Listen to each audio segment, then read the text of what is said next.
السلام عليكم جميعا. Good afternoon, everybody. First of all, it's such an honor to be here. Such a fantastic day, great audience, and obviously inspiring speakers, and such a phenomenal event, really. Please help me welcome on stage my fellow panelists. First, I'd like to invite Dr. Delfina Suarez of United Nations University. I would like to also invite Dr. Rumen He of Ministry of Communication and Information of Singapore, and Dr. Michelle Rogi of the World Bank. So please help me come on stage.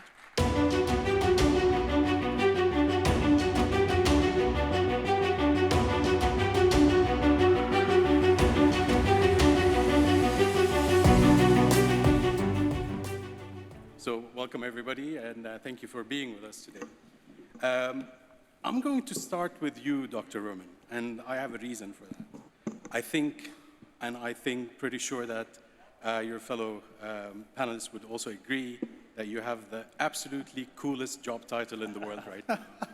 So Dr. Rumen is the Chief Artificial Intelligence Officer of Singapore, and also the Deputy Chief Digital Technology Officer of Singapore.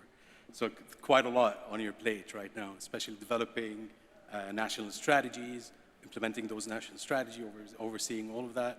I believe you also sit on a couple of advisory boards as well, so you have a lot on your hands. So maybe I'll start with you, because the topic of artificial intelligence, I'm pretty sure that it's a hot topic for everybody. It's such a relevant topic for digital government. And specifically, I want to focus, I would like to get your views about, we are seeing AI, and we're seeing the government of Saudi and the GCC implementing all sorts of AI technologies. But I would like to get your views about how AI is helping governments deliver better services, higher quality of service, and more importantly, how to become more inclusive and accessible in terms of digital services, to reach out to citizens. Thank you very much. Assalamu alaikum. Thank you for the invitation. I want to congratulate Saudi Arabia for your very excellent progress, both in terms of digitalization as well as artificial intelligence. I was sitting in the audience this morning and I was hearing all the very impressive statistics, so congratulations. Singapore cares about artificial intelligence because, unlike Saudi Arabia, our population is very small. We have not enough land and even less people, and therefore AI gives us the opportunity to augment human intelligence. You can multiply the intelligence of the people you have and create more for the limited number of people. And that is the reason that from 2017, we had our first national AI strategy, and we just updated it 1 week ago with National AI Strategy 2.0. And part of the strategy, it's online, I encourage everybody to read it, is really the role of government, and why government plays such an important role. Firstly, because we want to deliver better services. We want to set an example to the rest of society on adopting AI. If government doesn't adopt AI, it is very hard to encourage other people to adopt AI. And thirdly, we also want to be able to understand the trade-offs of AI. We know that AI has a lot of opportunities as well as a lot of risks. And therefore, in thinking about how we apply AI in the Singapore government, we want to be very careful. We start off with improving the productivity of our civil servants, because there's always a civil servant, a human in the loop, before the AI affects people. Right, so we allow all our 150,000 civil servants to access ChatGPT so that they are more productive. Whenever an email comes in from a member of the public, a draft is increasingly written by AI, but the human must say, I agree, or I disagree, and I can edit the email before it's sent out, so that at least you know that the human, the civil servant, is always accountable for the work. So that itself increases the space for productivity, increases the delivery of government services. But to make it even more inclusive, I think what's critical is that we all have a very agile mindset, right?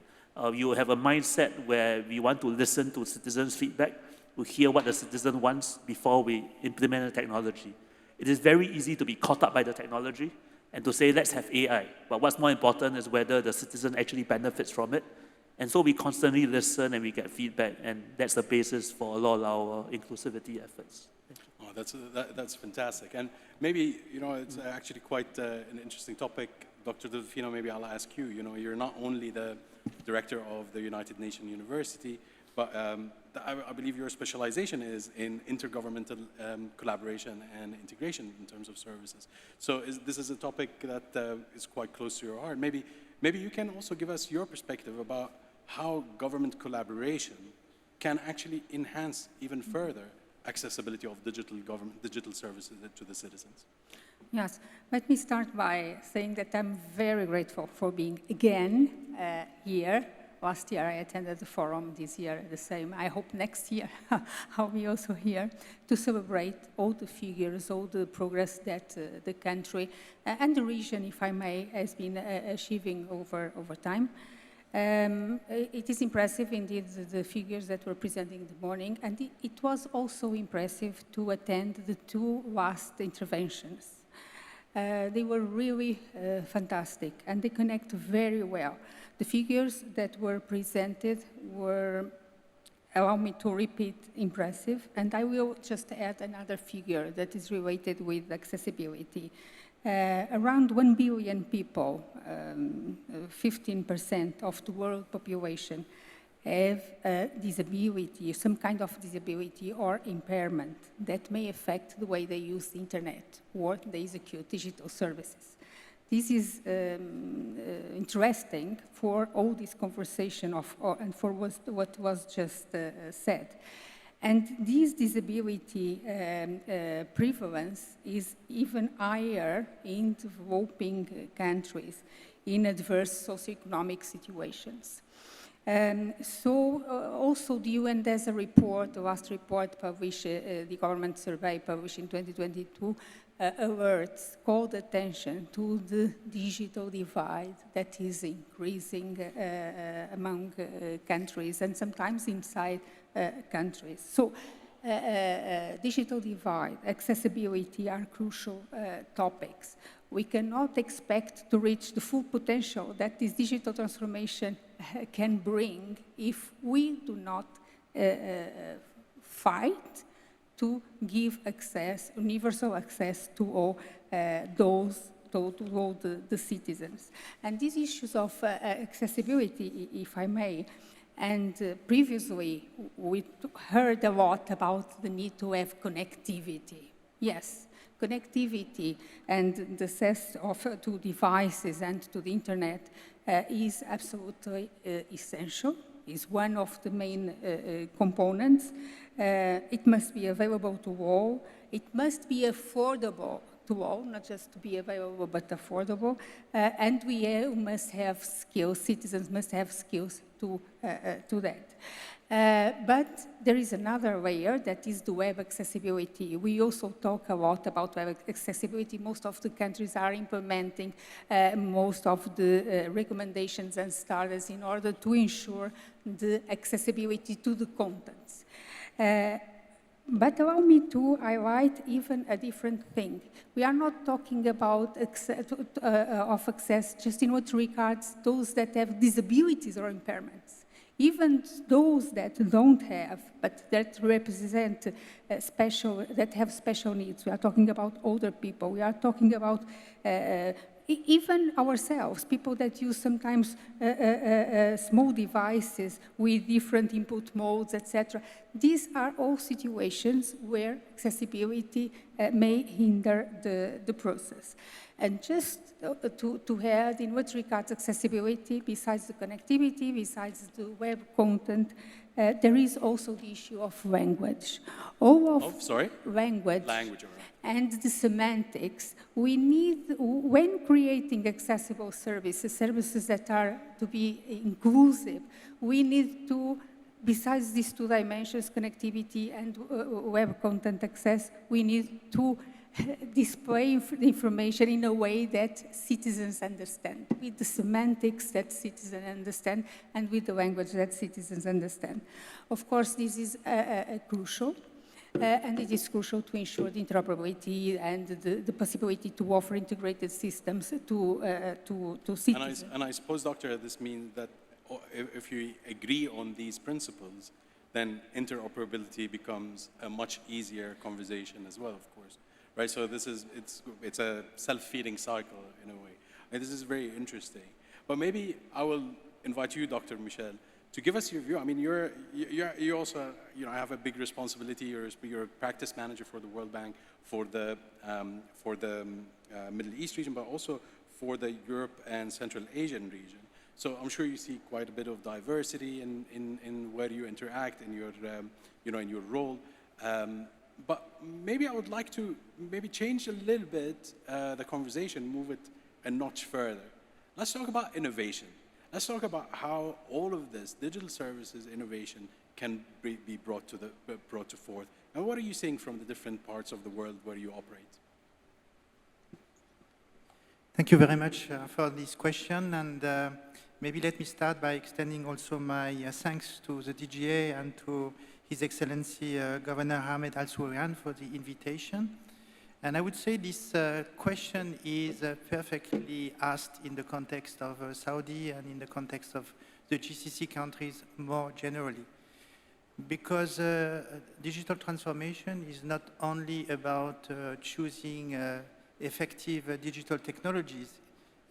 More importantly, it's about effective change management so that these technologies can be used and serve productive purposes in the economy and in the society. And here, I think when we look at it from the vantage point of the low-income country or the middle-income countries in which we are working, there is a lot to learn from Saudi and from the GCC countries, and this is a point that the chairman of the ISDB and my country director have emphasized earlier today. Because this combination of choosing the right technology, but conducting the necessary change management in the government for digitalization to succeed is one of the most difficult endeavors. And ensuring that the two are looked at together is the recipe for success. So from the experience we have gathered, there are a couple of elements that I would like to emphasize. The first three ones on strategic level. So the ability to foster cross-departmental, cross-ministerial collaboration in designing the digital services is absolutely critical. And I was so pleased to hear this morning in the speech from the governor, as well as from the examples we heard from representatives of other ministries in Saudi, that this is an orchestra that is playing together with a common partition, with the objective to make a change for the people of the businesses. So the agencies that are tasked with digital government, this is one of the most important things to succeed. The second one is on recognizing and rewarding innovation and collaboration. How can we create an incentive for ministries to embark in digitalization, innovation? And one of the good things to do is to showcase and to recognize the leaders in digital transformation in government, and this is something that is working particularly well, because you like to be compared and you like to be shown for your successes. And third, on this strategic level, the partnerships. There are so many things that can be learned worldwide from private sector, from other countries, and such opportunities like this forum where we can discuss about the opportunities and share lessons learned and go for the best solution is absolutely critical. And I wish this kind of events can be enlarged to some of our middle income and low income countries to benefit from this tremendous experience. Let me conclude with a couple of ideas also on a more operational level. And I was very interested to follow the panel this morning. So we definitely need to have an environment that is encouraging communication and idea sharing.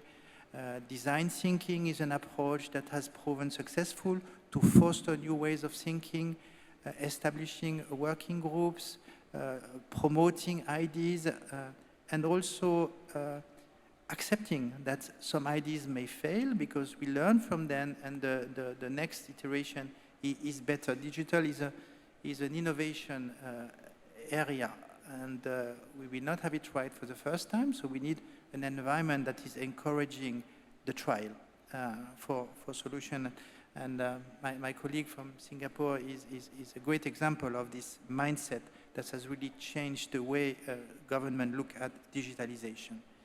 Let me stop here. That's fascinating, and it's great to hear how Saudi Arabia is advancing and you get putting itself on the map in terms of innovation. This is a matter of pride for all of us here. So, but on that topic, Dr.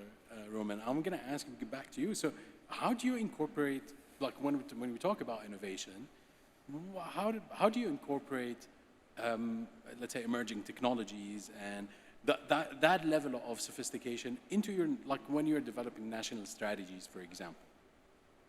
It's a great question. I think there are three parts to this. The first is, I think as people in government, we all need to be very curious. Right? You need to know what are the emerging technologies out there in the first place and to want to learn about them. It is a constant activity because there are new things every day, but I think the effort is very important to try to learn. Second is to make sure that when you are developing digital solutions, to not have a solution that is locked in for a very long time.